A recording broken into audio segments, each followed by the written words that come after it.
नमस्ते। Folk tales कहानी सुनो में आपका स्वागत है। आज मैं हाजिर हूँ मुंशी प्रेमचंद द्वारा लिखी एक कहानी चकमा के साथ। तो चलिए सुनते हैं आज की कहानी। सेठ चंदूमल जब अपनी दुकान और गोदाम में भरे हुए माल को देखते तो मुंह से ठंडी सांस निकल जाती। यह माल कैसे बिकेगा? बैंक का सूद बढ़ रहा है, दुकान का किराया चढ़ रहा है, कर्मचारियों का वेतन बाकी पड़ता जाता है। ये सभी रकमें अपनी गांठ से देनी पड़ेंगी। अगर कुछ दिन यही हाल रहा तो दिवाला निकलने के सिवा और किसी तरह जान न बचेगी। तिस पर भी धरने वाले नित्य सिर पर शैतान की तरह सवार रहते हैं। सेठ चंदूमल की दुकान चांदनी चौक दिल्ली में थी। मुफस्सिल में भी कई दुकानें थीं। जब शहर कांग्रेस कमेटी ने उनसे विलायती कपड़े की खरीद और बिक्री के विषय में प्रतीक्षा करानी चाही तो उन्होंने कुछ ध्यान न दिया। बाजार के कई आड़तियों ने उनकी देखा देखी प्रतिज्ञा पत्र पर हस्ताक्षर करने से इनकार कर दिया। चंदूमल को जो नेतृत्व कभी न नसीब हुआ था वह इस अवसर पर बिना हाथ पैर हिलाए ही मिल गया। वे सरकार के खैर ख्वाह थे। साहब बहादुरों को समय समय पर डालियां नजर देते थे। पुलिस से भी घनिष्ठता थी। म्यूनिसिपैलिटी के सदस्य भी थे। कांग्रेस के व्यापारिक कार्यक्रम का विरोध करके अमन सभा के कोषाध्यक्ष बन बैठे। यह इसी खैर ख्वाही की बरकत थी। युवराज का स्वागत करने के लिए अधिकारियों ने उनसे 25,000 के कपड़े खरीदे। ऐसा सामर्थी पुरुष कांग्रेस से क्यों डरे? कांग्रेस है किस खेत की मूली। पुलिस वालों ने भी बढ़ावा दिया। मुआहिदे पर हरगिज दस्तखत न कीजिएगा। देखें ये लोग क्या करते हैं। एक एक को जेल न भिजवा दिया तो कहिएगा। लाला जी के हौसले बढ़े। उन्होंने कांग्रेस से लड़ने की ठान ली। उसी के फलस्वरूप 3 महीने से उनकी दुकान पर प्रातःकाल से 9 बजे रात तक पहरा रहता था। पुलिस दलों ने उनकी दुकान पर वॉलेंटियरों को कई बार गालियां दी, कई बार पीटा। खुद सेठ जी ने भी कई बार उन पर वाण चलाए, परंतु पहरे वाले किसी तरह न टलते थे। बल्कि इन अत्याचारों के कारण चंदूमल का बाजार और भी गिरता जाता। मुफस्सिल की दुकानों से भी मुनीम लोग और भी दुराशाजनक समाचार भेजते रहते थे। कठिन समस्या थी। इस संकट से निकलने का कोई उपाय न था। लाला जी देखते थे कि जिन लोगों ने प्रतिज्ञा पत्र पर हस्ताक्षर कर दिए हैं वे चोरी छिपे कुछ न कुछ विदेशी माल लेते हैं। उनकी दुकानों पर पहरा नहीं बैठता। यह सारी विपत्ति मेरे ही सर पर है। उन्होंने सोचा, पुलिस और हाकिमों की दोस्ती से मेरा क्या भला हुआ। उनके हटाए ये पहरे नहीं हटते। सिपाहियों की प्रेरणा से ग्राहक नहीं आते। किसी तरह पहरे बंद हो जाते तो सारा खेल बन जाता।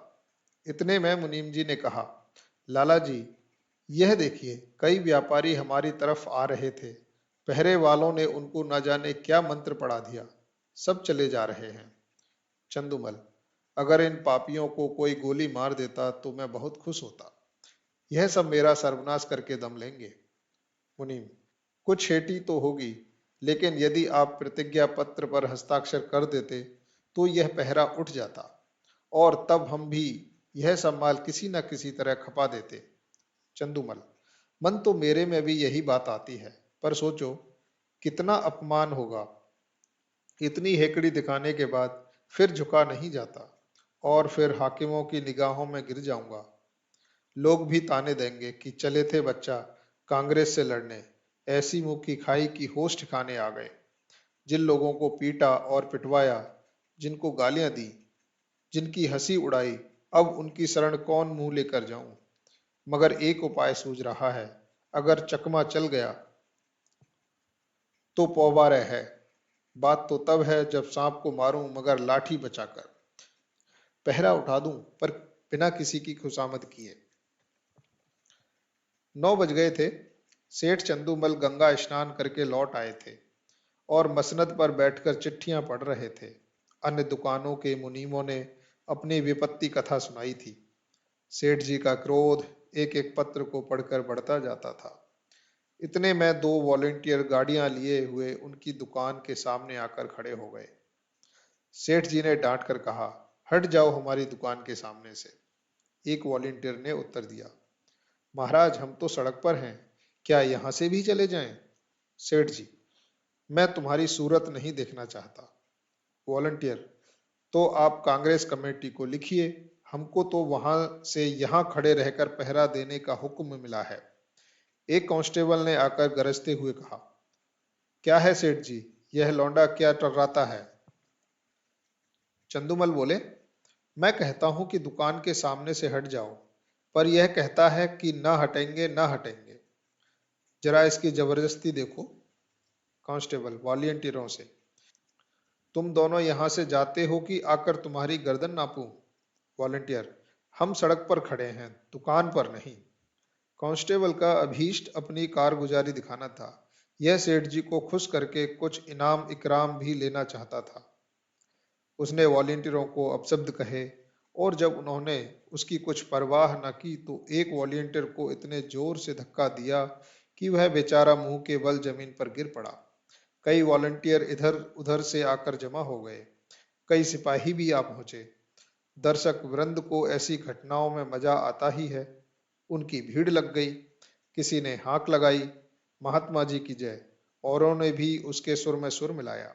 देखते देखते एक जनसमूह एकत्रित हो गया। एक दर्शक ने कहा, क्या है लाला चंदूमल, अपनी दुकान के सामने इन गरीबों की दुर्गति करा रहे हो, और तुम्हें जरा भी लज्जा नहीं आती? कुछ भगवान का भी डर है या नहीं?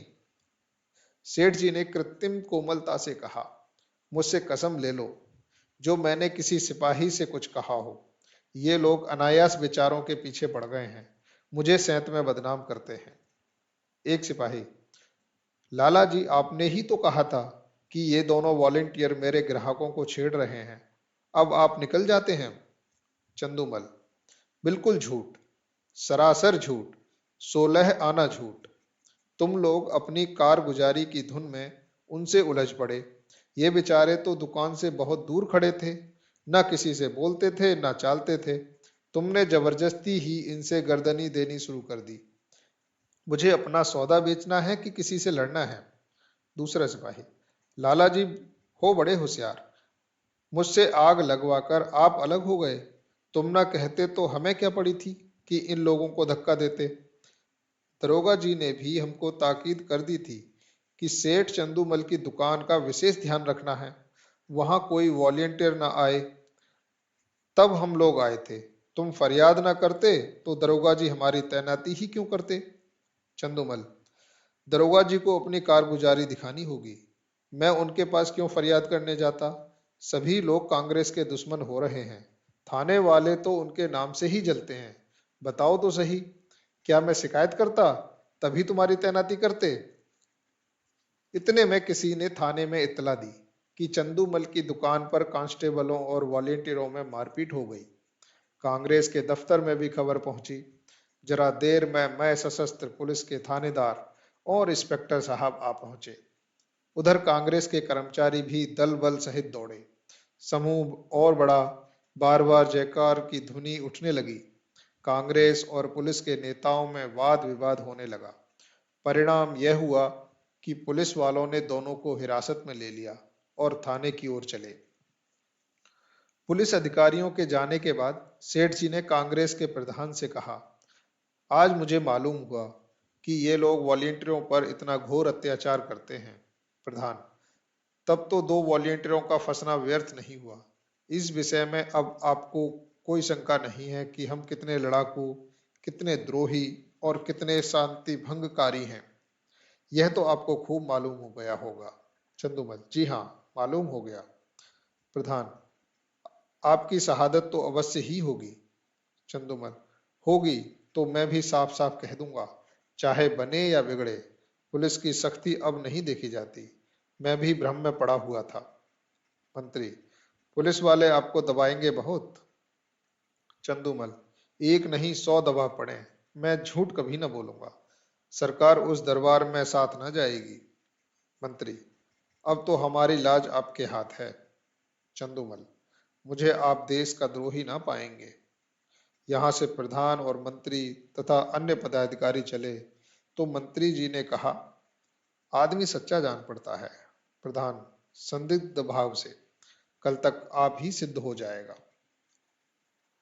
शाम को पुलिस इंस्पेक्टर ने लाला चंदूमल को थाने में बुलाया और कहा, आपको शहादत देनी होगी, हम आपकी तरफ से बेफिक्र हैं। चंदूमल, हाजिर हूं। इंस्पेक्टर, वॉलंटियरों ने कांस्टेबल को गालियां दी। चंदूमल, मैंने नहीं सुनी। इंस्पेक्टर, सुनी या ना सुनी, यह बहस नहीं है। आपको यह कहना होगा कि ये सब खरीदारों को धक्के देकर हटा रहे थे, हाथापाई करते थे, मारने की धमकी देते थे, ये सभी बातें कहनी होंगी। दरोगा जी, वह बयान लाइए जो मैंने सेठ जी के लिए लिखवाया है। चंदूमल, मुझसे अदालत में झूठ न बोला जाएगा, हजारों जानने वाले अदालत में होंगे, किस किस से मुंह छिपाऊंगा, कहीं निकलने को भी जगह चाहिए। इंस्पेक्टर, ये सब बातें निज के मामलों के लिए हैं, पॉलिटिकल मामलों में झूठ सच, शर्म और हया किसी का भी ख्याल नहीं किया जाता। चंदूमल, मुंह में कालिख लग जाएगी। इंस्पेक्टर, सरकार की निगाह में इज्जत चौगुनी हो जाएगी। चंदूमल, जी नहीं, मैं गवाही न दे सकूंगा, कोई और गवाह बना लीजिए। इंस्पेक्टर, याद रखिए यह इज्जत खाक में मिल जाएगी। चंदूमल, मिल जाए, मजबूरी है। इंस्पेक्टर, अमन सभा के कोषाध्यक्ष का पद छिन जाएगा।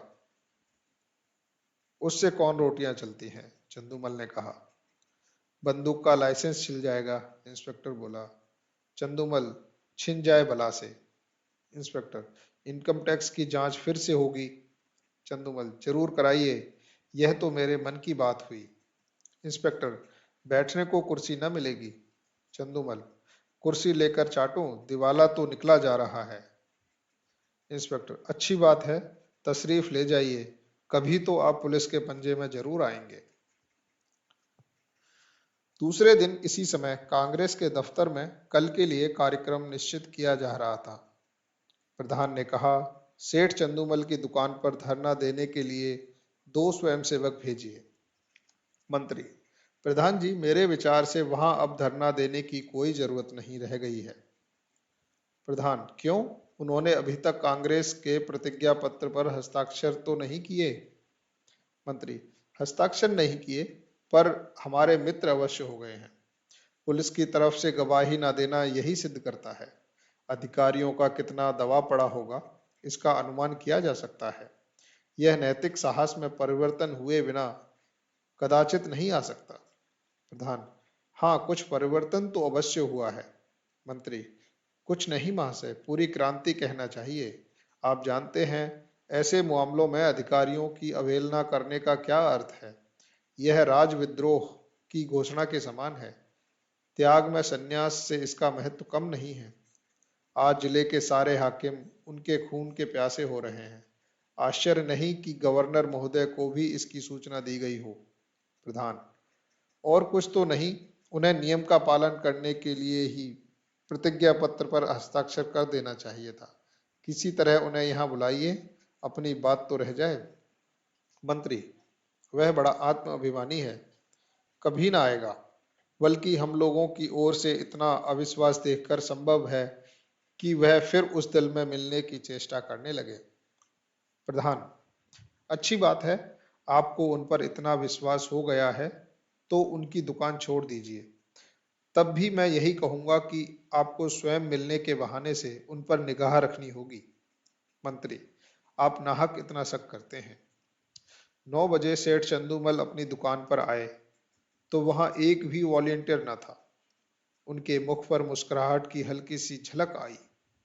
मुनीम से बोले, कौड़ी चित्त पड़ी। मुनीम, मालूम तो होता है एक महाशय भी नहीं आए। चंदूमल, ना आए और ना आएंगे, बाजी अपने हाथ रही, कैसा दांव खेला, चारा खाने चित्त। मुनीम, मगर पुलिस तो दुश्मन हो गई। चंदूमल, आप भी बातें करते हैं, इन्हें दोस्त बनाते कितनी देर लगती है। कहिए अभी बुलाकर जूतियां सीधी करवाऊं।